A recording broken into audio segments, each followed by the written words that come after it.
Bonjour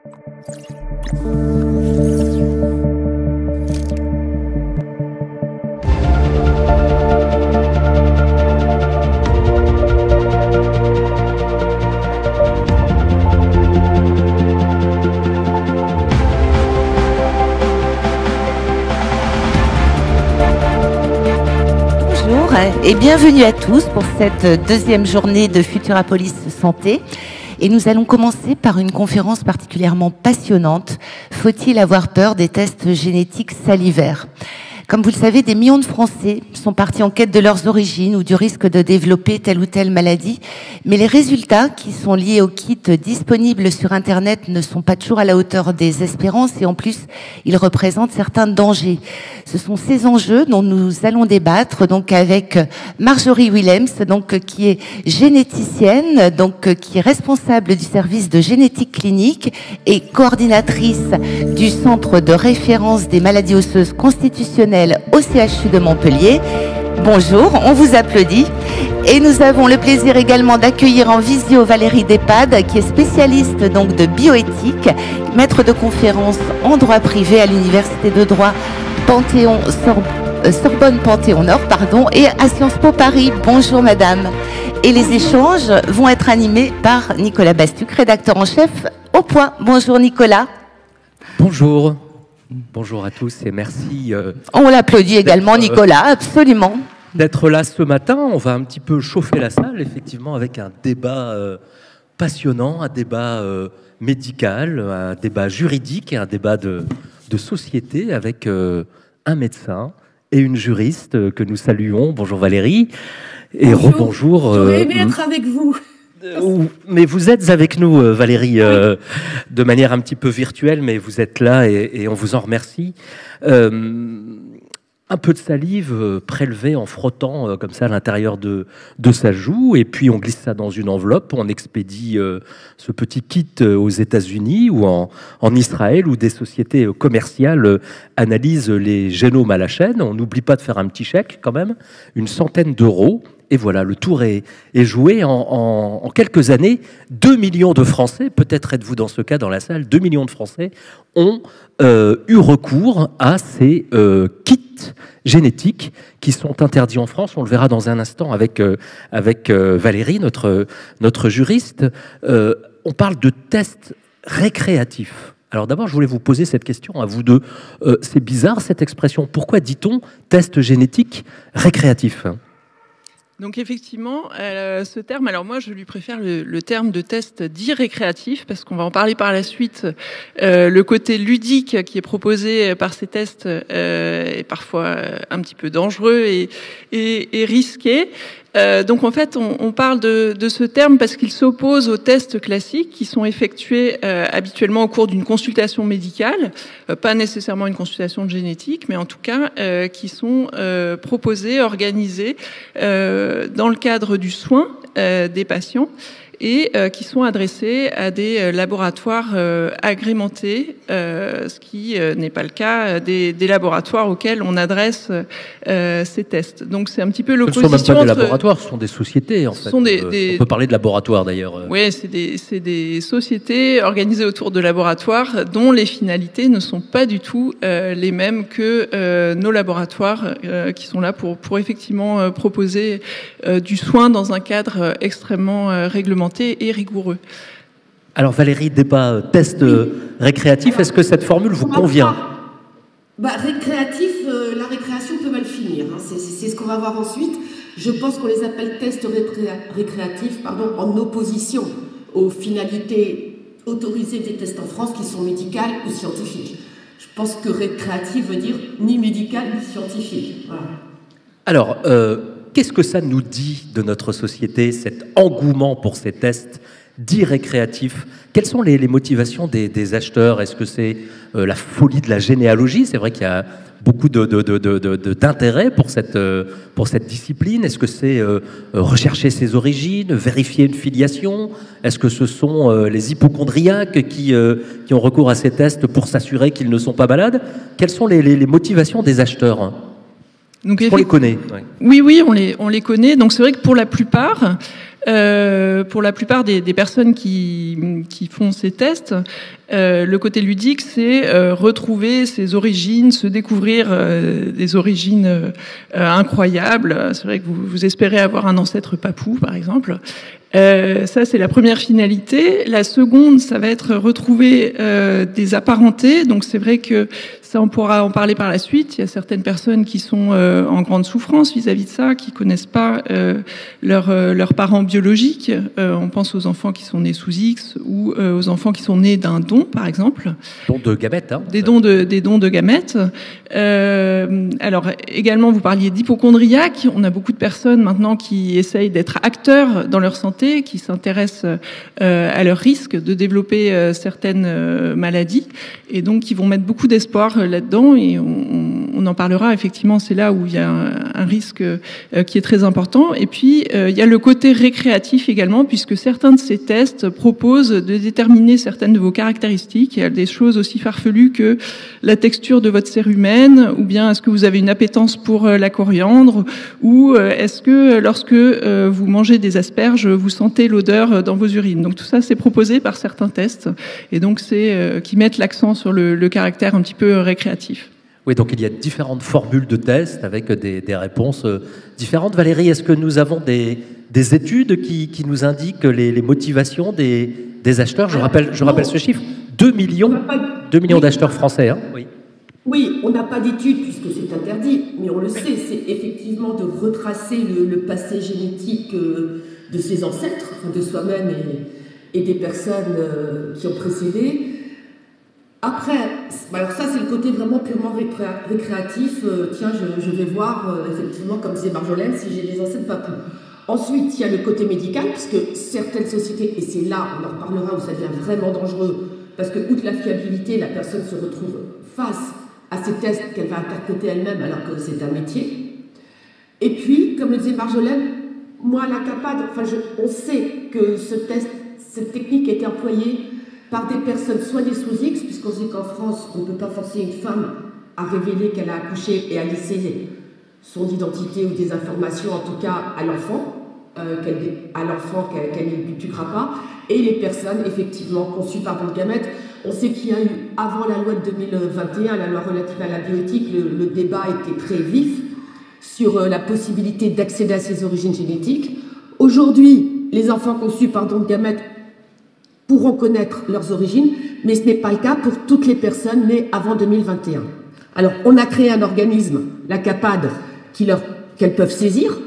On tente de retrouver les donneurs, et on leur demande s'ils acceptent de donner leurs origines, mais bien souvent, les personnes ont contourné la CAPAD, et de toute façon, elle n'existe que depuis 2021, pour tenter, et ça a marché, ça on le sait, de retrouver des demi-frères, des demi-sœurs, plus souvent que des parents. On y reviendra justement sur cette quête des origines qui peut être légitime, qui tout à fait. Est source on connaît de beaucoup de souffrance. Hein, oui. Alors, il y a le côté récréatif et le côté des personnes en souffrance qui ont vu une issue, une ouverture. En tout cas, il y a une confusion des usages avec des usages très variés. Comment fonctionne on va faire un petit peu de technique, un petit peu de science avec vous, docteur Willems. Comment est-ce que ça fonctionne? Il semble qu'on est assez loin des règles de l'art du séquençage, que ces kits manquent un petit peu de robustesse, de fiabilité, et qu'ils sont assez lacunaires. Est-ce que vous me confirmez ce diagnostic? Alors, je vous confirme tout à fait. Alors, ce qu'il faut savoir, c'est donc que notre génome est constitué d'une suite de plein de petits produits chimiques, de plein de positions qui sont symbolisées par 4 lettres, vous savez, ACTG. Et vous avez certaines de ces positions qui sont variables en fonction des individus. Donc, vous avez une partie de notre ADN, une grande partie qui est non codante, et puis une toute petite partie qui est codante, qui code des gènes qui vont déterminer effectivement nos caractéristiques.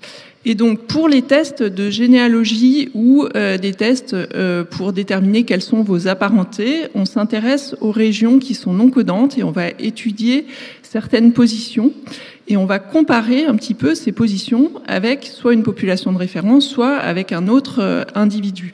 Donc, on étudie que certaines positions et après, on fait des calculs de probabilité, sachant que vous avez certains marqueurs, certaines régions qui sont pleine de marqueurs qui vont être communes pour déterminer effectivement vos origines. Et puis, pour les tests qui sont censés déterminer quel est votre risque de développer la maladie, la plupart des laboratoires, jusqu'à aujourd'hui, étudiaient seulement certaines positions, soit codantes, soit non codantes, qui ont pu être associées, mais de manière plus ou moins fiable, avec des maladies. Et puis, il faut savoir que du coup, vous avez que certaines positions parmi les 3 milliards sur le génome qui vont être analysées. Quand nous, on fait un test lorsqu'une personne a une maladie qu'on suspecte être d'origine génétique, vous avez des méthodes, soit vous analysez de manière exhaustive tout un gène pour lequel vous pensez que la personne peut être malade, soit, si vous n'avez pas d'orientation, maintenant on a des analyses où on peut séquencer vraiment tout le génome pour essayer de trouver où est la faute d'orthographe. Donc on a quelque chose qui est soit beaucoup plus ciblé mais précis, mais qui est en tout cas ou qui concerne tout le génome, mais qui est vraiment beaucoup plus exhaustif. Donc le risque qu'on a avec ces tests qui étudient seulement certaines positions, c'est soit de passer à côté de vraies mutations, puisque vous avez une toute petite partie du gène. Je pense par exemple au site 23andMe qui proposait de regarder les gènes. Qui est une société, qui est une société américaine, qui a fait faillite, qui a fait faillite, qui vient d'être rachetée, mais voilà. Donc ça, on en parlera après. Ça pose des questions sur ce que deviennent les données dans ce cadre-là, mais on en parlera après. Mais par exemple, ce laboratoire proposait de regarder les gènes majeurs de cancer du sein, vous savez, BRCA1, BRCA2, les gènes, le gène qui est malade chez Angelina Jolie, vous avez dû en entendre parler. Et donc, on s'est rendu compte finalement que ce laboratoire ne séquençait que certaines toutes petites positions de ce gène qui en comporte des milliers. Donc, il pouvait vous rendre un résultat négatif tout à fait rassurant, alors que, évidemment, vous n'aviez pas l'une des 3 mutations recherchées. Donc il y a un vrai problème de sensibilité, ça c'est la première chose. Et après, il y a un problème de faux négatifs, et puis il y a un problème de faux positifs, c'est-à-dire que quand vous lisez des séquences d'ADN, normalement vous les lisez plein de fois, vous pouvez les lire 10 fois, 30 fois, 100 fois, et vous regardez combien de fois sur ces lectures vous retrouvez une variation. Une mutation. Et quand vous retrouvez 1 ou 2 fois sur 100, c'est un faux positif, c'est ce qu'on appelle un artefact. Et on s'est rendu compte que certains de ces laboratoires rendaient comme positifs des tests où on avait de tels résultats en inquiétant à tort des patients qui n'avaient finalement aucun risque. Donc, ou en les rassurant à tort également.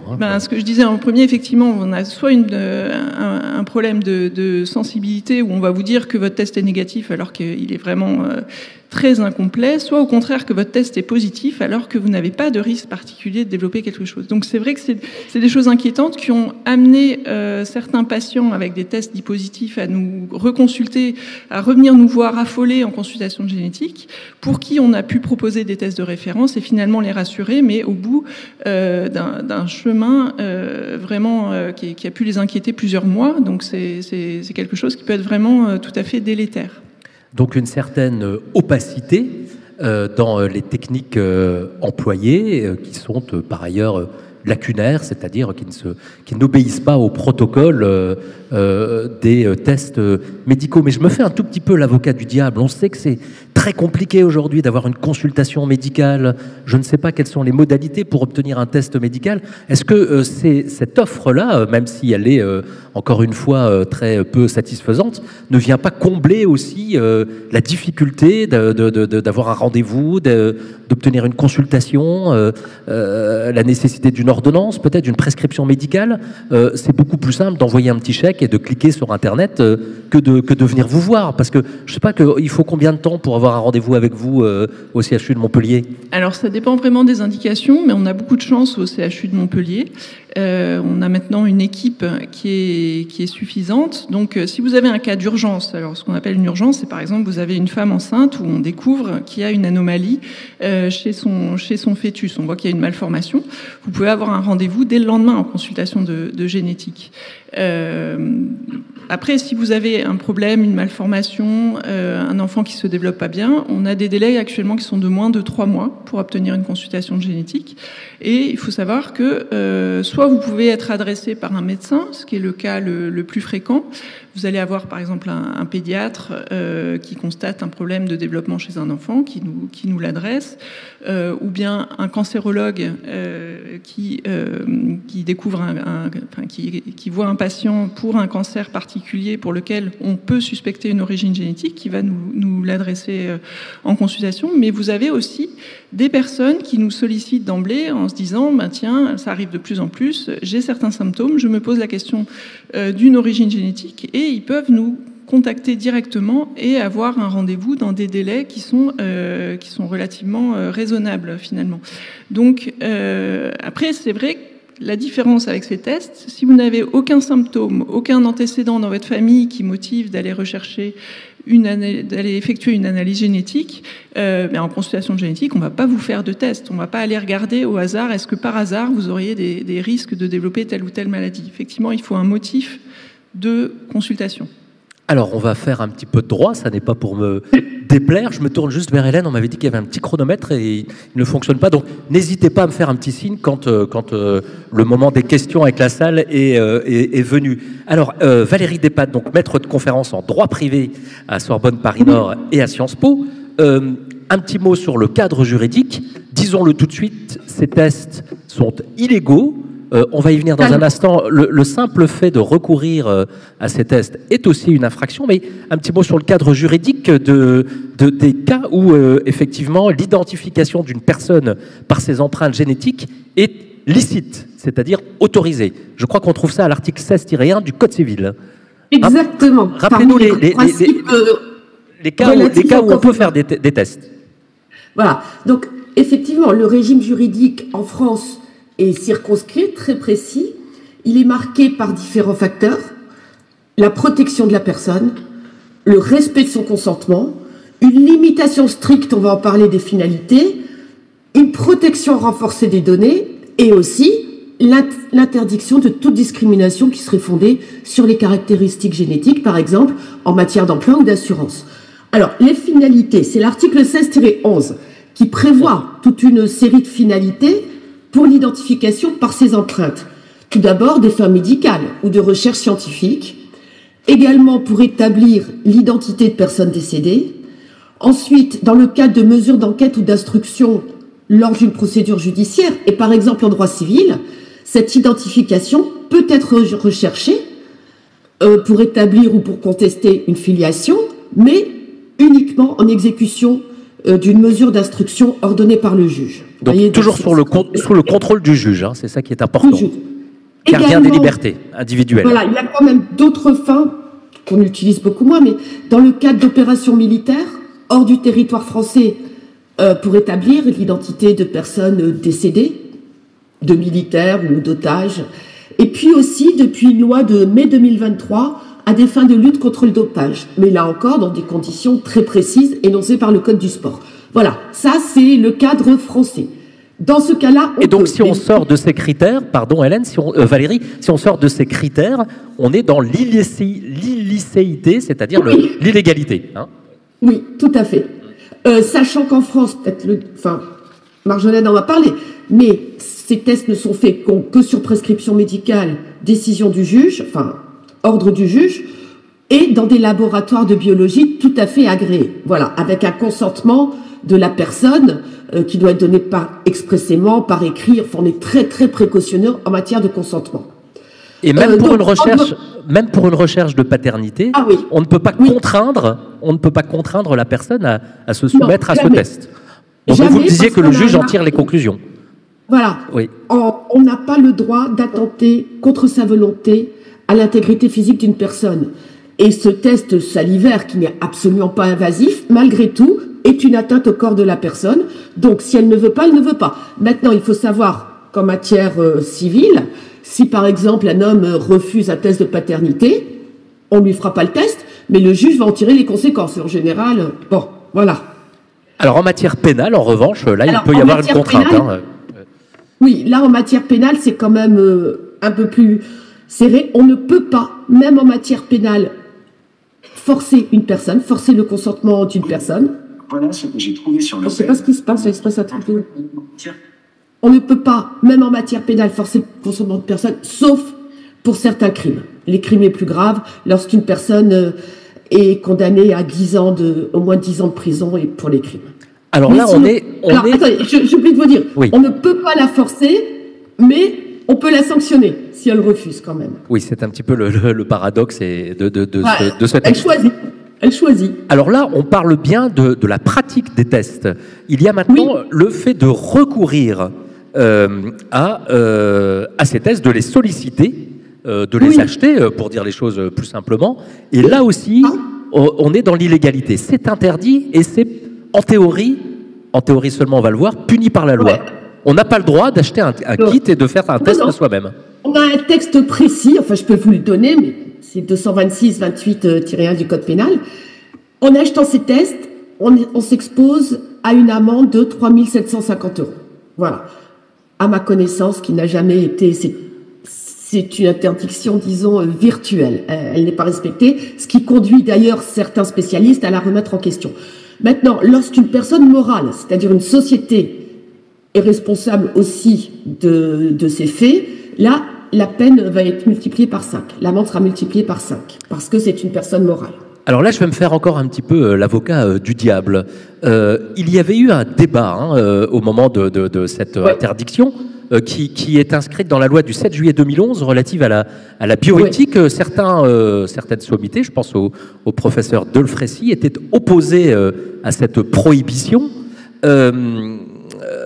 On est d'ailleurs un des rares pays en Europe, je crois avec la Pologne, peut-être un peu l'Allemagne, à interdire et sanctionner le recours aux tests génétiques. Est-ce qu'on n'aurait pas tort finalement de le faire? Et je me tourne vers Valérie aussi. On apprend ça dans les facs de droit. Une loi qui est virtuelle, comme vous dites, que personne n'applique et que tout le monde piétine, n'a aucun sens. Est-ce que le cadre législatif assez coercitif est finalement pertinent? Alors la loi, elle a d'abord été... Pardon, je disais la loi a d'abord été créée pour protéger les personnes et vu tous les écueils que je vous ai rapportés sur la fiabilité de ces tests, je pense qu'en soi ça justifie leur interdiction. Il y a un autre problème qu'on n'a pas encore évoqué aujourd'hui, c'est que deviennent les données que vous adressez à ces tests, à ces firmes. Parce que finalement, le test est, comme vous le soulignez, alors ça va de 100 à 600, voire 1000 € pour certains tests, mais c'est quelque chose qui est moins cher, finalement, que ce que coûtent réellement ces tests à réaliser. Donc, ce qui se passe, c'est que les firmes vont vendre leurs données à certains laboratoires pharmaceutiques. Alors ça peut être, c'est pas toujours quelque chose de négatif, c'est-à-dire qu'il peut y avoir des recherches qui sont, la recherche scientifique qui est effectuée à partir de toutes ces données, mais on ne sait pas ce que deviennent ces données qui sont identifiantes, qui pourraient, par exemple, permettre, si elles étaient divulguées, de connaître effectivement que vous avez certaines mutations qui vous prédisposent à développer certains cancers. Et donc il peut y avoir une utilisation secondaire, par exemple par des assurances qui cherchent à rentabiliser évidemment leur fonctionnement. On sait que, par exemple, en Nouvelle-Zélande, il y a eu certaines personnes qui se sont retrouvées sans pouvoir souscrire à une assurance parce que vous aviez l'obligation, si vous aviez fait ce genre de test, d'en livrer les résultats. Et donc, s'il y a une fuite de données, on peut imaginer que ces résultats soient disponibles à la communauté, dont les assurances. Alors, c'est très restrictif en France notamment, mais dans la plupart des pays, les assurances n'ont pas le droit d'avoir accès à vos données génétiques, ils n'ont pas le droit de vous les réclamer et ni même de les accepter. Mais c'est vrai qu'on ne sait pas ce que nous réserve l'avenir, et donc vous avez ce problème quand même de que deviennent les données.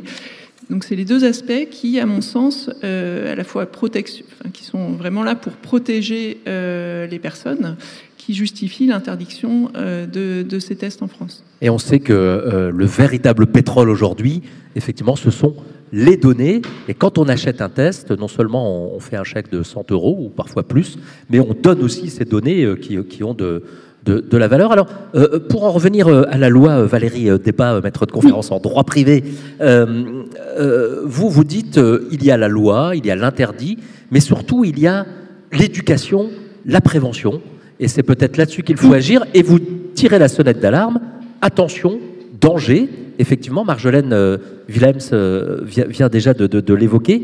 Vous voyez deux dangers. D'abord, les faux résultats médicaux, le manque de fiabilité, et puis effectivement la dispersion des données. Oui, parce qu'il faut savoir que les données peuvent déjà concerner des personnes qui n'ont pas fait le test et qui ne voulaient pas le faire. Vous voyez, vous pouvez retrouver par exemple, je ne sais pas, un frère, une sœur, un cousin, qui ne voulait absolument pas être retrouvé, ce qui lui permet d'ailleurs d'actionner votre responsabilité pour atteinte à la vie privée. Ça, c'est la première chose. Puisqu'on disait que souvent les gens veulent retrouver des membres de la famille, le membre de la famille retrouvé peut ne pas être d'accord du tout. Ça, c'est une première chose. Ensuite, vous disiez que c'est permis dans presque tous les pays. Oui et non. Beaucoup de pays l'autorisent, mais avec une surveillance pour les tests médicaux. Vous voyez, une supervision, par exemple en Autriche, aux États-Unis, les tests, comme on les a définis, récréatifs sont libres, mais en revanche, les tests médicaux sont supervisés. Voilà. Et c'est plutôt dans ce sens-là que va le professeur Delfrécy. Lui, il parle d'une contre-production, d'une interdiction totale. Et je crois qu'il a raison. De toute façon, ce texte est virtuel. Maintenant, un texte virtuel peut toujours, à un moment donné, tant qu'il est inscrit dans les codes, être utilisé par le juge. Ça n'a pas été fait pour l'instant, mais ça peut arriver du jour au lendemain. Voilà. Moi, je crois beaucoup plus à l'information qu'à la sanction. Quand une personne ne connaît pas, par exemple, ses origines génétiques, si elle en a les moyens, et même si elle ne les a pas parfois, c'est pas l'amende qui va l'arrêter. Parce que c'est une quête de soi-même, beaucoup trop forte. En revanche, je pense qu'il faut informer. Voilà. Bien faire comprendre les risques, bien faire comprendre que les données vont circuler, qu'elles seront revendues. Alors, peut-être, certaines personnes diront, bah, d'accord, moi je suis d'accord, les données peuvent circuler, mais au moins qu'elles le sachent. Voilà. Et que des tiers apparentés qui ne voulaient pas savoir quoi que ce soit risquent d'être concernés par ces tests parce qu'on va arriver jusqu'à eux. Voilà. Alors, sur les données, il y avait ce scandale, hein, vous l'avez évoqué, déjà, Marjolaine, de la société américaine 23andMe, qui a perdu 7 millions de résultats, hein, de génotypes volatilisés suite à un piratage, et ces données ensuite ont été vendues sur ce qu'on appelle le darknet, de manière très clandestine, sur Internet. Donc là, c'est un bel exemple du danger quand même que nous font courir ces sociétés. Oui, bien sûr. Oui. Bien sûr, là on a un exemple magnifique. Mais de toute façon, le devenir de ces données depuis que ces sociétés existent est assez opaque. Puisqu'on sait que ces sociétés proposaient des tests pour un prix inférieur à ce que leur revenait l'analyse. Bon, ok, même s'il y en a aujourd'hui qui sont en situation financière difficile, elles ont vécu des années. Donc comment est-ce qu'elles vivaient? On peut subodorer que les données à un moment ou à un autre étaient revendues. Voilà, et revendus à des entreprises, à des oui, compagnies d'assurance, des établissements financiers. Et là, peut-être à des fins de recherche, à des fins qui ne sont pas honteuses, mais sans le consentement des personnes. Et c'est ça. Toute la question, c'est le consentement. Et là, je cite votre collègue Catherine Bourguin, qui est généticienne à l'INSERM, et qui dit, pour le coup, lorsque ces données sont dilapidées, c'est le droit des affaires qui s'applique. Hein, on sort là du cadre de l'éthique et de la médecine pour nous plonger dans des considérations beaucoup plus prosaïques. Alors, dans Le Monde, un collectif de scientifiques, dans un papier du 21 mai 2024, disait ceci: plus le séquençage du génome devient accessible, ce qui est le cas, on l'a vu avec ces 2 millions de kits vendus aux Français, plus l'expertise du généticien est indispensable. Alors pourquoi? Et à la limite, si on a succombé à la tentation, est-ce qu'on peut venir vous voir avec notre test en kit, analysé en Israël, aux États-Unis, puis nous dire, écoutez, est-ce que vous pouvez m'expliquer Oui, on a déjà eu ce que je vous disais, on a déjà reçu effectivement des patients. On a eu peur à un moment d'en recevoir d'ailleurs beaucoup et que ça crée des embouteillages chez nous. Bon, je vous rassure, c'est quand même pas le cas. Mais c'est vrai que nous, nos algorithmes de prescription ont complètement changé. En fait, depuis une quinzaine d'années, vous avez accès à ce qu'on appelle des analyses pangénomiques où vous pouvez, comme je vous disais, analyser par exemple toutes les séquences codantes de tous les gènes, ça s'appelle un exome, ou carrément tout le génome, donc toute votre séquence d'ADN. Quand vous faites ça, vous comparez à une séquence témoin et évidemment, on est tous variables, donc vous allez identifier des milliers, voire des millions de variations. Et donc, la question qu'il y a, c'est déterminer quelles variations sont ce qu'on appelle pathogènes, c'est-à-dire provoquent vraiment des maladies. Et ça nécessite un travail énorme de la part des biologistes généticiens, qui d'ailleurs souvent réfléchissent avec nous. On appelle ça des réunions de concertation pluridisciplinaire où on va discuter. On a identifié tel variant. Est-ce que on va le classer en variant probablement bénin, probablement pathogène? Donc pour ça, on a des logiciels en fait qui permettent d'établir quelle est la probabilité que le variant soit pathogène. Mais après, vous avez des études, ce qu'on appelle des études fonctionnelles, où vous allez étudier l'impact du variant sur certaines caractéristiques de la cellule. Donc, par exemple, vous savez que l'ADN code l'ARN l'ADN est transcrit en ARN qui ensuite va être traduit en protéines. Et donc, vous allez parfois devoir redemander des prélèvements aux patients pour analyser leur ARN, leurs protéines. Et puis, dans un certain nombre de cas, vous allez étudier toute la famille, effectivement, faire ce qu'on appelle une ségrégation pour voir qui porte le variant et est-ce que les personnes qui ont un symptôme dans la famille portent le variant et ceux qui sont asymptomatiques ne le sont pas. Tout ça pour reclasser un variant. Donc, vous voyez, c'est un travail énorme et certaines de ces firmes, ce qu'ils proposent, c'est de vous balancer, entre guillemets, tous vos variants et de vous donner un score approximatif sans avoir étudié, finalement, quelle est la probabilité de pathogénicité de ces variants. Donc, on voit bien la différence entre ce qui se passe dans les laboratoires agrémentés et ce type de laboratoire. Et c'est encore un point de plus en plus important pour, justement, la fiabilité.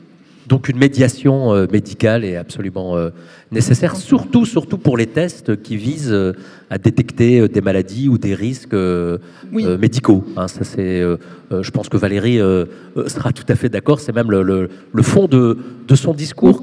Quand même, une fois encore, pour me faire un petit peu l'avocat des consommateurs, c'est vrai que on peut avoir aussi un besoin tout à fait légitime, qui est d'ailleurs reconnu par le droit. Je pense à la Convention de New York, mais aussi la Cour européenne des droits de l'homme, dans une moindre mesure, le droit pour un enfant, même s'il est devenu adulte, de connaître ses origines.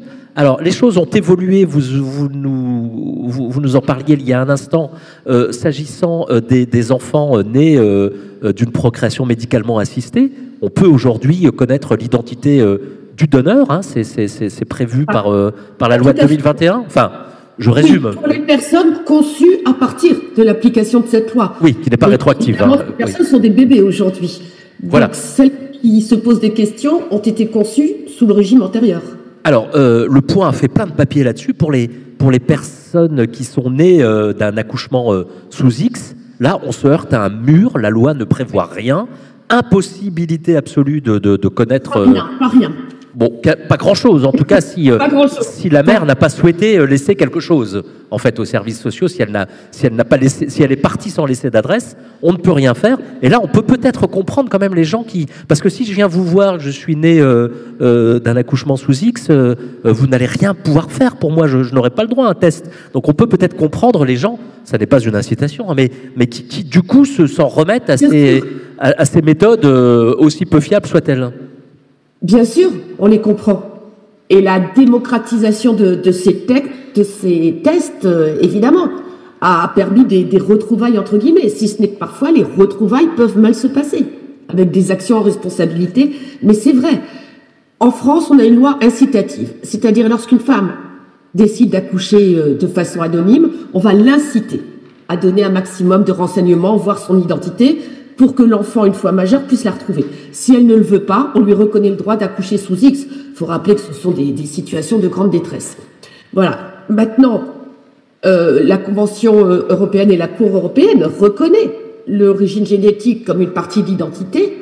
Pour autant, elle admet l'accouchement sous X tel qu'il est conçu en France. Donc, on est dans les clous du côté de la Cour européenne. En revanche, on l'était beaucoup moins concernant les personnes conçues par don de gamètes, mais la loi de 2021 a modifié cette situation. Aujourd'hui, tous les enfants conçus grâce à l'apport d'un tiers, par un don de spermatozoïdes, d'ovocytes ou d'embryons, pourront, à l'âge adulte, demander à accéder à l'identité des donneurs ou à des renseignements non identifiants. Et aujourd'hui, il est impossible de donner sans avoir consenti à ce que soit son identité, soit des renseignements identifiants au choix de l'enfant lui soient communiqués à l'âge adulte. Mais il faut en passer par une commission. Je crois d'ailleurs que vous siégez dans cette commission. La CAPAD. Oui. Voilà.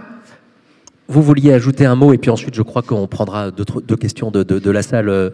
Docteur. Oui, je voulais vous donner un petit exemple de ce genre de situation. Donc, l'histoire d'une jeune femme qui était en quête de ses origines parce qu'elle savait depuis toujours qu'elle était née d'un don et elle souhaitait retrouver donc son père biologique. Elle a fait ce test et surprise, elle n'a pas trouvé son père sur les fichiers d'appariement. Elle a retrouvé finalement une demi-sœur. Et cette demi-sœur était née également d'un don, mais l'ignorait. Donc à 30 ans, elle a appris brutalement, comme ça, vraiment brutalement, sans médiation, sans explication, qu'elle avait une demi-sœur, et elle a découvert du coup ses origines. Et donc c'est vrai qu'en se plaçant des deux points de vue, on se rend compte que la situation est pas simple dans ce type de révélation.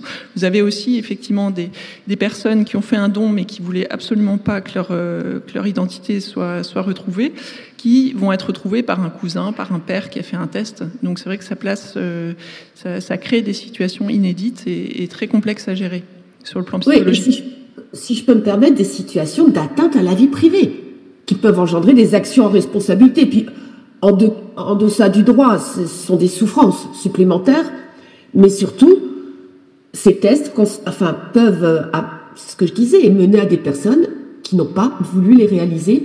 Et lorsqu'une personne est retrouvée sans l'avoir voulu, c'est une atteinte à sa vie privée. Merci.